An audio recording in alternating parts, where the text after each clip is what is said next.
Om Shanti and greetings of peace.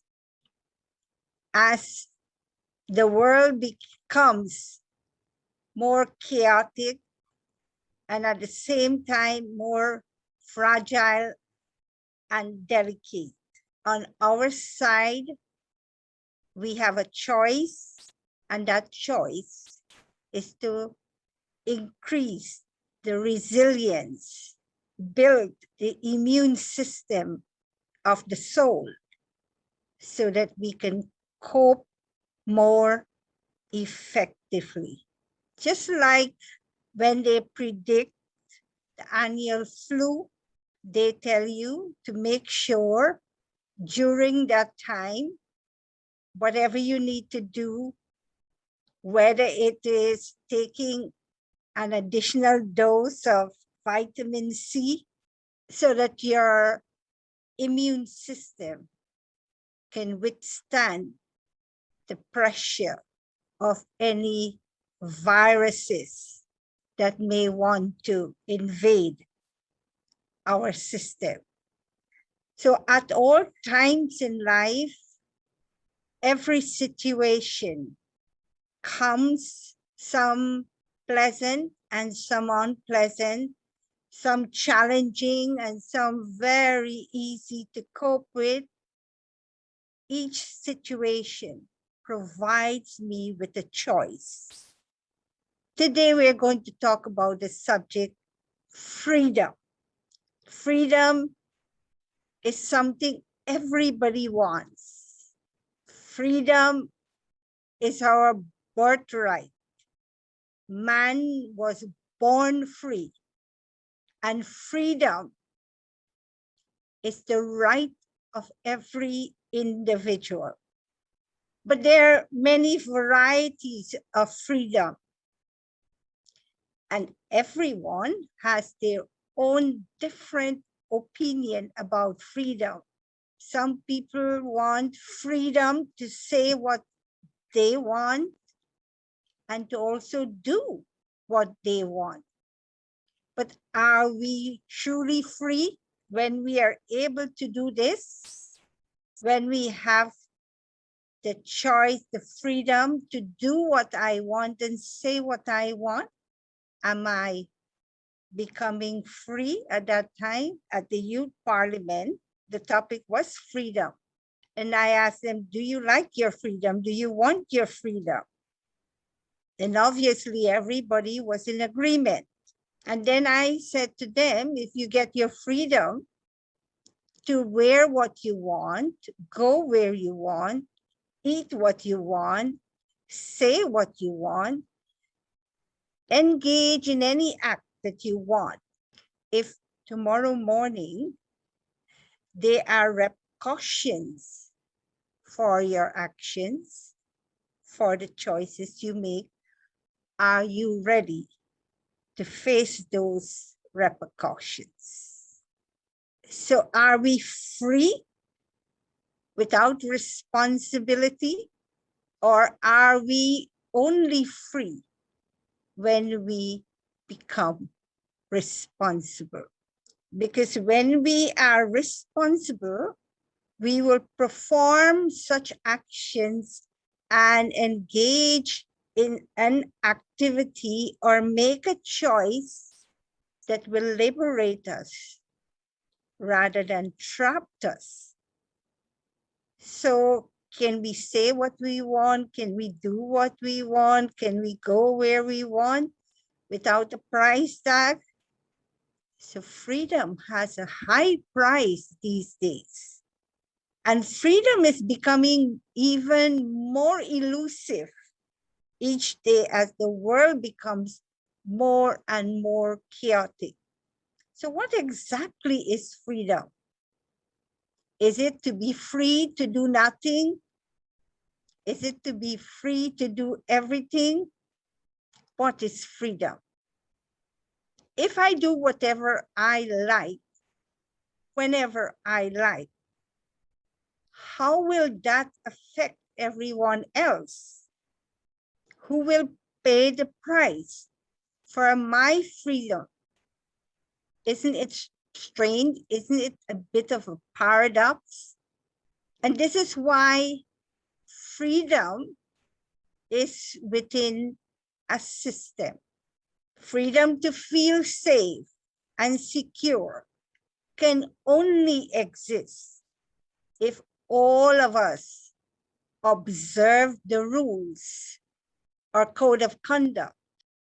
For example, if you're living in a community and there is a restaurant or bar or a club, and they are given permission to open at a certain hour and close at a certain hour.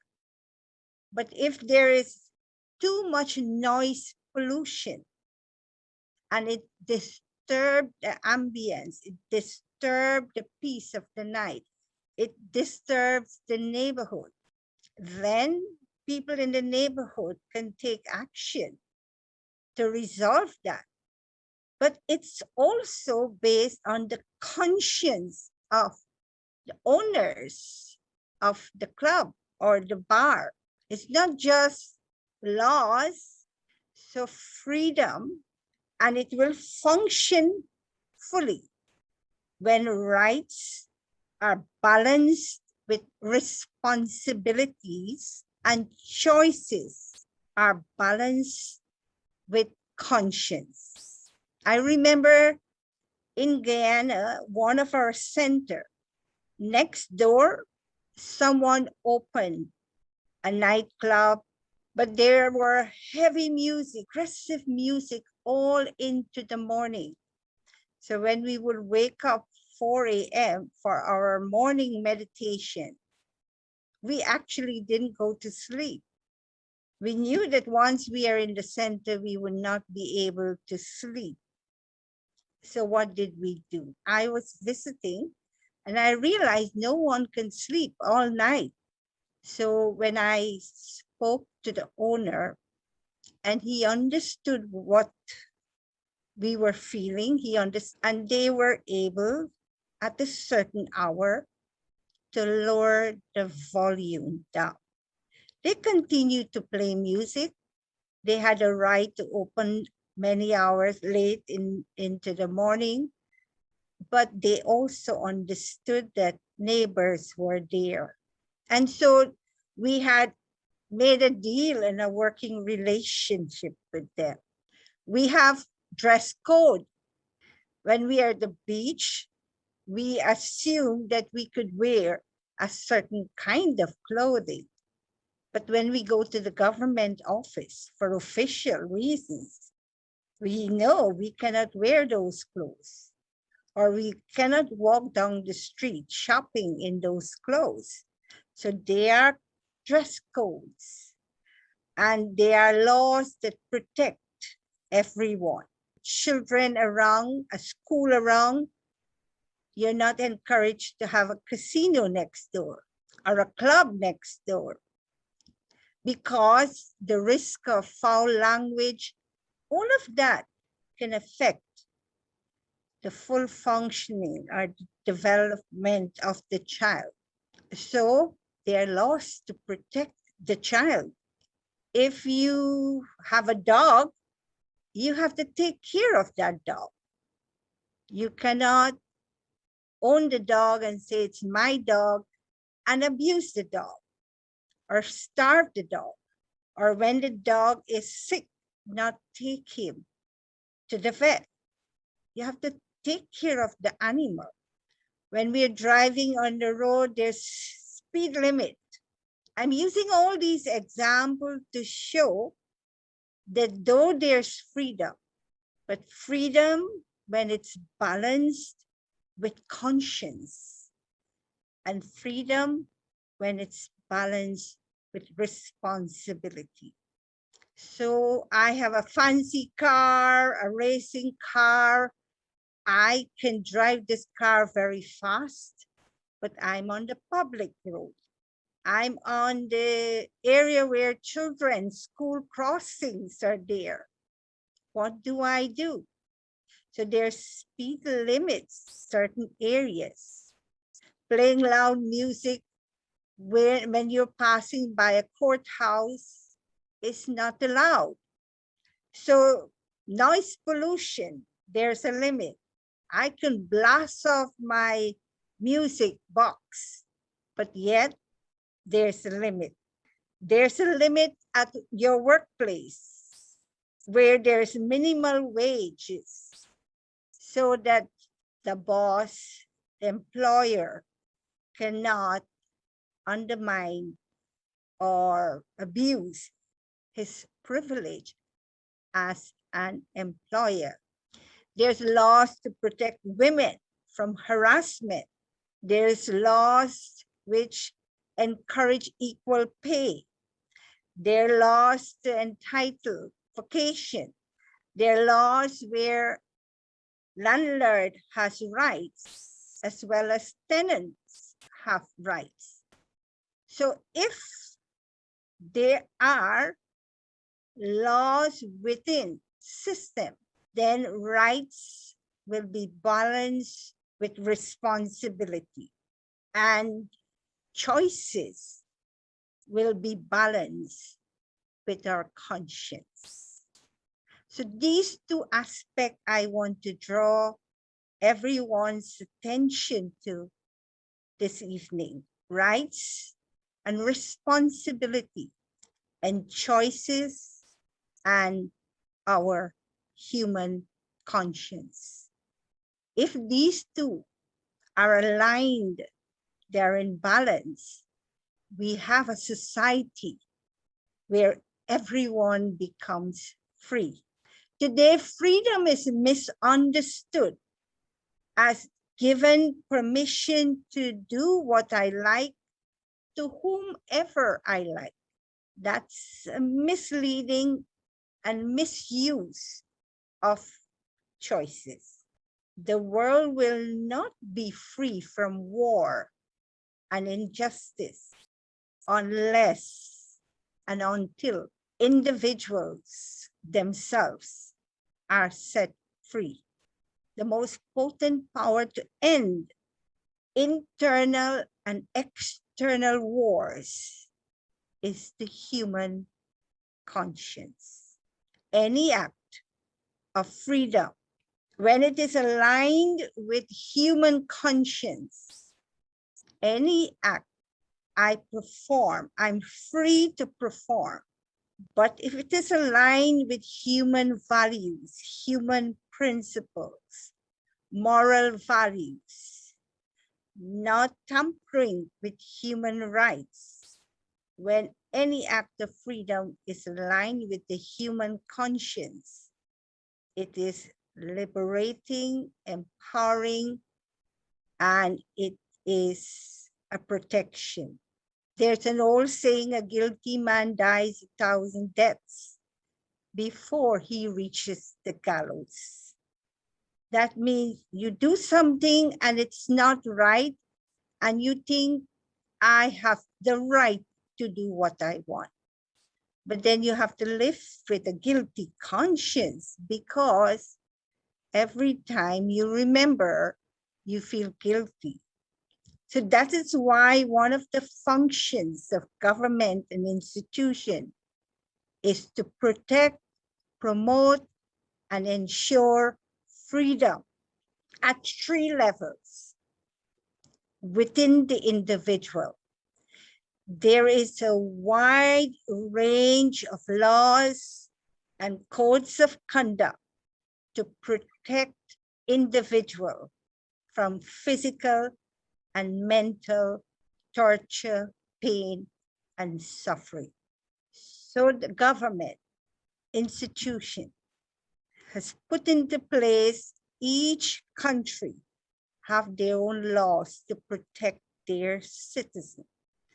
And there are international laws to protect human rights and to prevent any form of human abuse.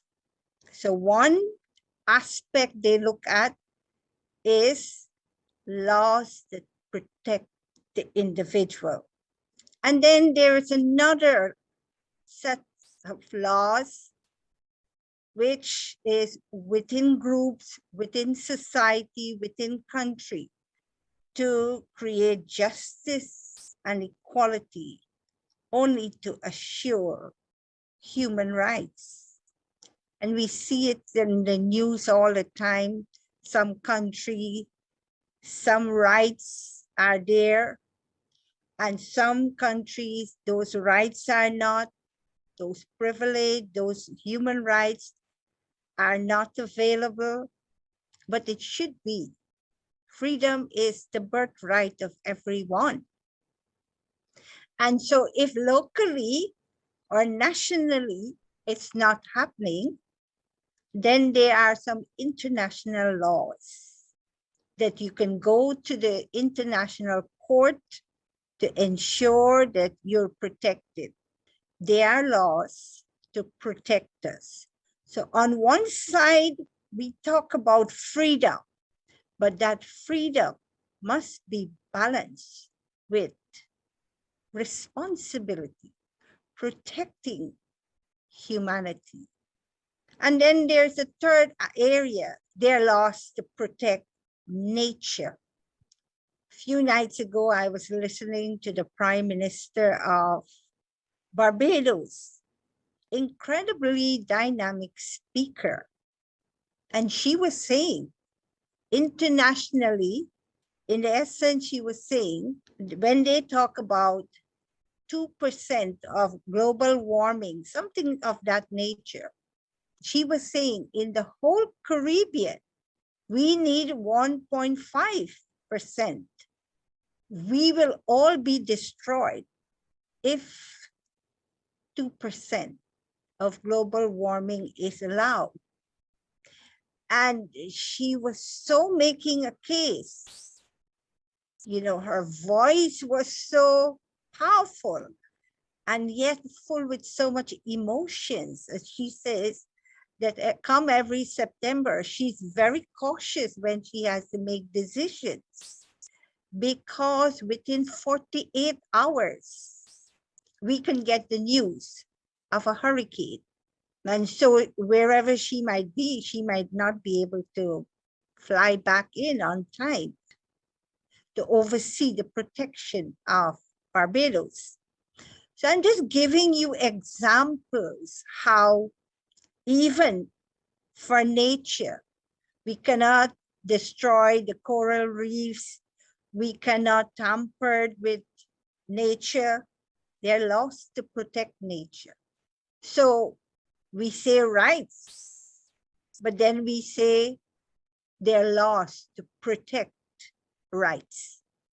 On one side, I want my freedom, but on the other side, I have to have my freedom within the constraints of a system or a code of conduct.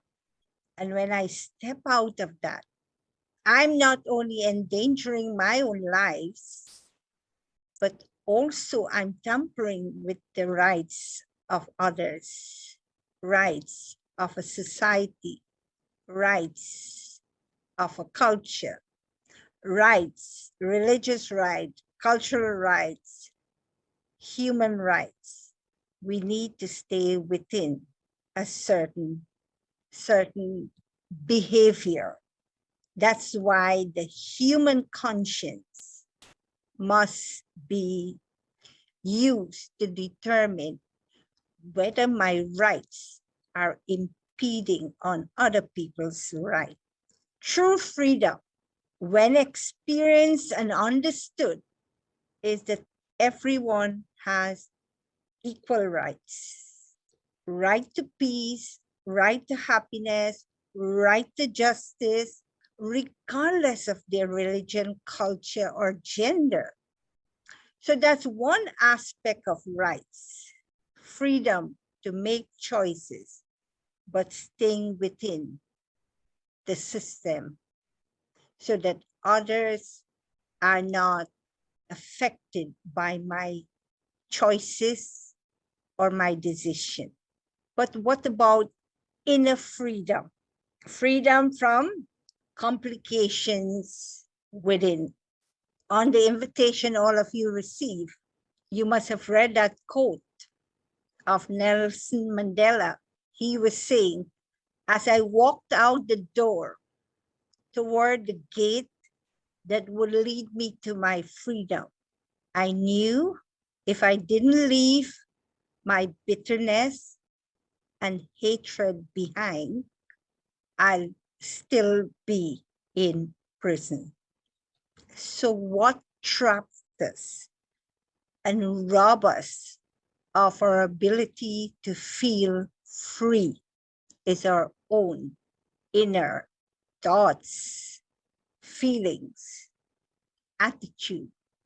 So harmful negative thoughts, harmful negative words and actions produce equal reactions. As harmful the thoughts, words, and actions are, equally the result will be same. And it is the same within beneficial and positive thoughts and action. If I perform a positive thoughts, positive action, I will get the same reaction, positive results. In other words, what is sown is reaped. That is a natural law of action, known as the law of karma. It means that individually or collectively, positively or negatively, accounts will be settled and debts incurred will be paid. A few days ago, I had a conversation with someone, and I was saying, it's so easy to take a garbage bag and put it in the garbage bin. We need to put out the garbage, no question about that. But if the garbage bag only have few fruit or vegetable peels, and you take this big bag with very little peel and you put it as garbage, it takes approximately, if I study correctly, some 340 years before that plastic bag completely melted into nature. So that precaution to ensure that I reuse, reduce the 3 R's. So if I pay attention to these little acts, whether individually or collectively, we can protect nature, and then nature will stay in balance. So it's not that I can afford to throw away a plastic bag that carries just a little bit of garbage. It's not about that. It's the awareness.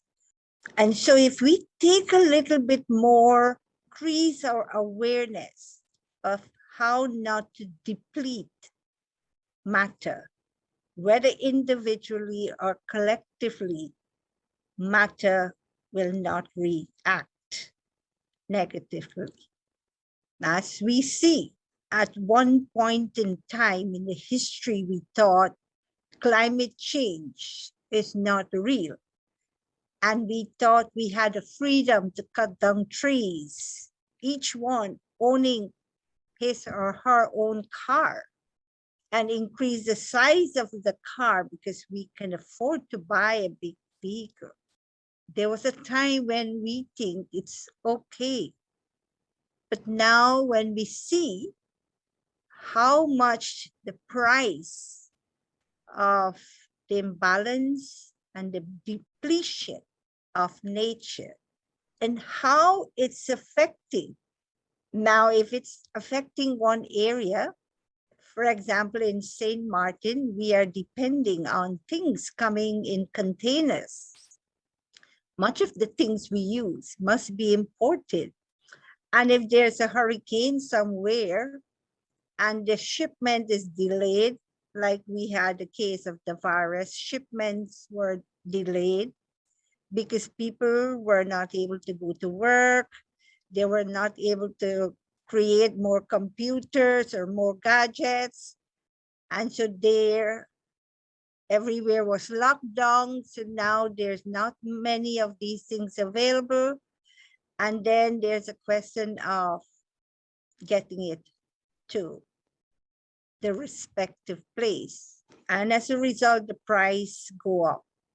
And who feels the brunt of it? It's not the middleman, and obviously not the top one. It is the ordinary worker like you and I, who have very minimal amount of money and spending power. We're the ones who will feel the brunt of. So there's always a long-term or a collective impact of the choices that we make. And so we are not free the way we want to. We cannot do as we want, when we want, and to whom we want, and how we want. There is a limit. So let's all keep that in mind. There's no way my behavior or my choices or my decision, it should not affect other individuals. It should not undermine the rights of other people. And then that choice that I make will benefit me, but it will be the benefit of the whole community. Sometimes freedom ultimately end up in bondage, like anger, like attachment, like ego, like greed, like lust, like violence. This internal battle within our own minds. And this is why there's a saying, all wars were born in the minds of man. So if I want to be free from all wars, external wars, I have to begin by removing the war within my own mind. And many philosophical stories, many stories that we read as children, moral stories, religious stories, they talk about a war between good and evil. So we have to finish not the external war, but we have to work in finish the internal war. Each one's nature is unique. We are pure, we are peaceful, we're loving, we are happy. These are our natural nature. But when we become body conscious and we start to adopt ego and anger and greed, etc., now it changes our attitude. It changes our perception. It changes our behavior. It changes the choices we make. Out of greed, we want 2 cars or 2 houses, not just one. Or out of ego, I see my neighbor having a bigger house, bigger car. I want even a bigger one than them or one like them. So under the influence of ego or anger or attachment or these adopted habits, we're not able to enjoy freedom. Because it's when our wants, something I was thinking about, when our wants exceed our needs, we are trapped by our own desires and we are not free. They say the world has enough for our need, but not enough for our greed. When I have extra. Yes, it is my right. If I earn it, I should spend it. But when I look at the other side of the coin and see other people being deprived of the basic necessity, I allow my human conscience to intervene. And I say to myself, I should have abundance, but not at the expense of depriving other people. I know sometimes you may want to argue other people don't work so hard, other people don't invest so much, other people waste their money, and no question about it. There are cases like that. But I can enjoy my freedom when I can see other members of the human family also are free. If all of us are free, what a world there would be. So we have to give happiness, give love, give cooperation, balance our rights with our responsibility, balance our choices with our conscience. And when we do that, we can live freely and we can live harmoniously with the rest of the world. So whatever is going on out there, whatever confusion and conflict is taking place outside, it is in fact the reflection of what's going on in the human mind, whether individually or collectively. Tonight, I want to encourage you, make healthy choices and balance your freedom with responsibility. Every time you think I'm free to, think about the repercussions of that freedom. Would that freedom, like I was saying to the youth parliament, if you're free today to do what you want, go where you want. But tomorrow you get into bad habits. You get into wrong company. You engage into immoral activity. Then you are not going to be free. You're going to have to free yourself ultimately from those habits. So I asked them, so are you ready to be free now and responsible later? Or are you ready to be responsible now and free later? And finally, they agree. Freedom is being responsible now and free later, rather than the other way around. So we can learn from the youths. This was the conclusion of the youth parliament, the recognition of being responsible first, make responsible choices, and we can live in freedom, freedom of spirit, freedom of the mind, and freedom because there is freedom for everyone and we are living in a free world. That we want to recreate balance within our lifestyle, in the community, in nature, a balance at all levels.